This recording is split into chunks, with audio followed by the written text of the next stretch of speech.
Selamat siang pemirsa, bersama saya Muhammad Ezra Kalevi dapat menyapa kembali Anda dalam acara Avas TV. Pada kesempatan ini kami akan mengajak Anda untuk menjelajahi sebuah tempat yang penuh sejarah, yaitu Benteng Vredenburg. Di sana kita akan melihat berbagai koleksi yang menyimpan cerita dari masa lalu hingga perkembangan terbaru.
Untuk mengetahui lebih lanjut, kita sudah terhubung dengan Ferry yang berada di lokasi. Silakan Ferry. Jadi bersama saya Ferry Saputra akan mewawancarai salah satu stand yang ada di Museum Benteng Vredenburg ini. Baik, di sini saya dengan Bapak siapa? Perkenalkan, saya Fajar. Saya di sini sebagai edukator di Museum Benteng Vredenburg Yogyakarta.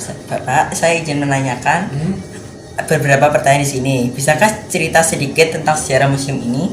Baik, untuk museumnya sendiri ini dulu dibangun tahun 1760 sampai 1780 di bawah pemerintah dari Nicholas Harting, Gubernur Jenderal Jawa pada saat itu dari Belanda.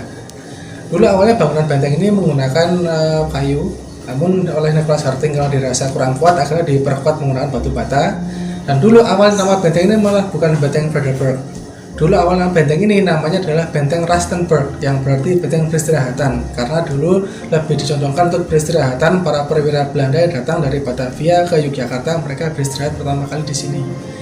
Nah, setelah diperkuat menggunakan batu bata, namun terjadi gempa bumi yang melanda Yogyakarta tahun 1867 dan meruntuhkan sebagian besar bangunan dari benteng ini.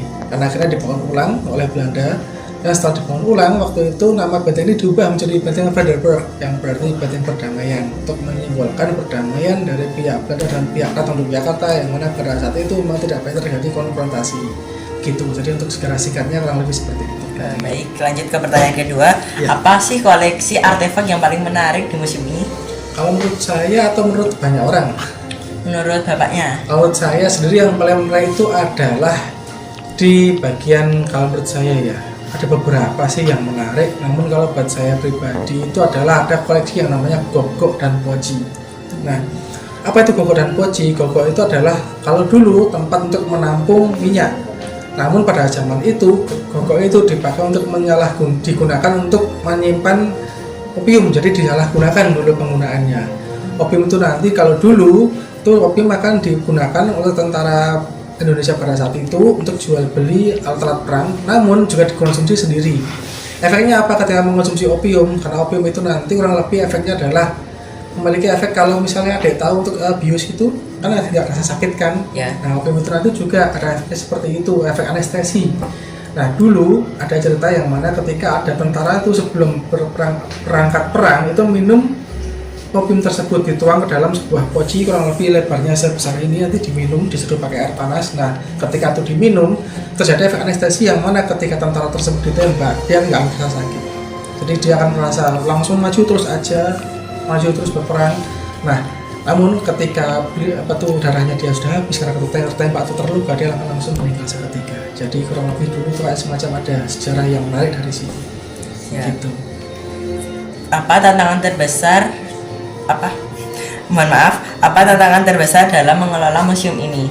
Tantangan besar adalah mengubah stigma banyak orang terkait museum, karena banyak orang bilang museum itu ngapain datang museum isinya cuma gitu-gitu aja, museum cuma apa sih, sejarah kan juga bisa dipelajari di sekolah atau baca buku ya, itu memang betul. Namun ada hal-hal menarik lain di luar buku sejarah yang bisa dipahami atau dipelajari dari kunjungan ke dalam museum ini. Atau hal lain juga yang untuk tantangan adalah ketika nanti pengunjung melihat ke museum ini, apa sih kalau museum ini kok museumnya kok kayaknya mirip atau sama aja seperti yang lain, gitu tidak. Maka dari itu kita membuat sebuah pertunjukan yang namanya water fountain atau air mancur yang ada lampunya itu di depan.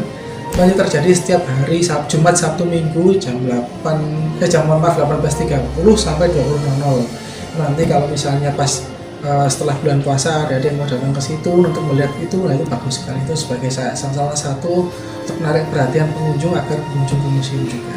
Oke. Bagaimana museum ini beradaptasi dengan perkembangan teknologi dan media digital? Oke, untuk perkembangan teknologi dan media digital ya, kita di sini ada beberapa tambahan wahana, yaitu wahana seperti Magic Wall, itu nanti kalau disentuh nanti akan muncul hologramnya.